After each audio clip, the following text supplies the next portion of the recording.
bee feeder. Yep, because we're doing these external feeders here that we can do. We can stand alone and free feed the bees.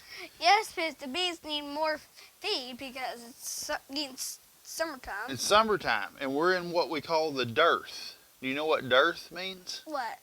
It means there's no supplies. In this case, there's no flowers. The reason why we don't put the flowers on top of the hives anymore is because they could rob each other. Because by having those feeders up on top of the hives, the bees can smell that sugar. So other bees can go into the weaker hives and steal all their sugar and all their honey. And they'll kill the queen there. By doing these free feeders out separate, we prevent that problem. And yes, it does feed the feral bees in the area, but that's okay. They need feed too. And hopefully next year those feral bees will give us some swarms and we can collect some more swarms like we've been doing this year. Yep. Alright, so let's talk about this feeder real quick, okay? Okay. Alright, it's just a standard Home Depot 5-gallon bucket. You see this black seal right here, Morgan? Yeah. That's what allows this to work, because we have to have this airtight for this to work. So if you go to Walmart and get their buckets and lids, they don't have a seal. So all they're going to do is leak. You know, they'll last 2 or 3 hours and they'll just leak all out and make a puddle. We don't want that. No. That's just feeding the ants instead of the bees. Okay, so one of the first things I always do, because we're going to be filling this up a lot, is I go ahead and break this and I peel this off. You want to go ahead and peel that off? Yeah. And while he does that, the easiest way to do this, we're going to be drilling a bunch of holes at the bases of each one of these little webbings. If you look at these webbings right here, you'll see them. That's where the sugar water is going to come out. So what I do is I hold this up to the light, and then you can see through it, because you're going to be drilling from the inside, and you don't want to go through this outside, because if you do, the sugar will just leak out. So I find a light to look at, and I go up through here and I put a little mark everywhere I want to drill a hole. And I always avoid, definitely want to avoid this one because it's got the hole for the handle. And see these two? They're kind of small, and I like to give them a buffer away from that handle. Yep. Okay. And so what you do is just go around and you make your marks. You just go in through here.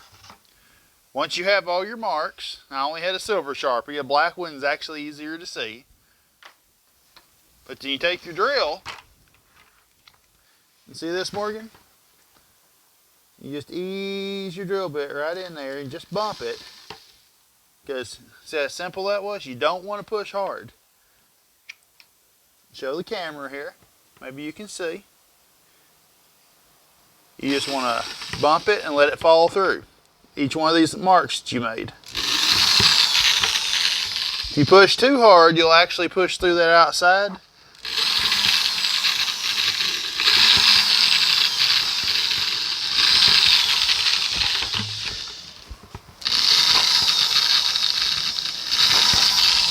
Are you having fun over there, Morgan?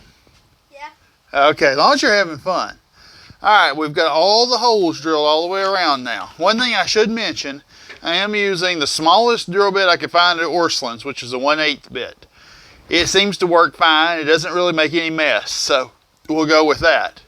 But the way you use this feeder is you clamp this lid, you fill it all the way up with syrup. Most of the time I even go past the holes because it's not going to leak very fast. But if you got to carry it a long ways, don't fill it quite all the way up to the holes. Take your lid, squeeze it down good. Once it's squeezed down good, now I usually set an old molasses tub for horse feeding, cattle feeding. I use that as my table. Then I just walk up, when this is full of syrup, you sit here and you turn it upside down like that, and you walk away. And it will be covered up with bees, as the video you're about to see shows. Well, Morgan, you think of anything else we should tell them about the feeder? Not exactly. Okay. Well, this has been Andy and Morgan. Yeah.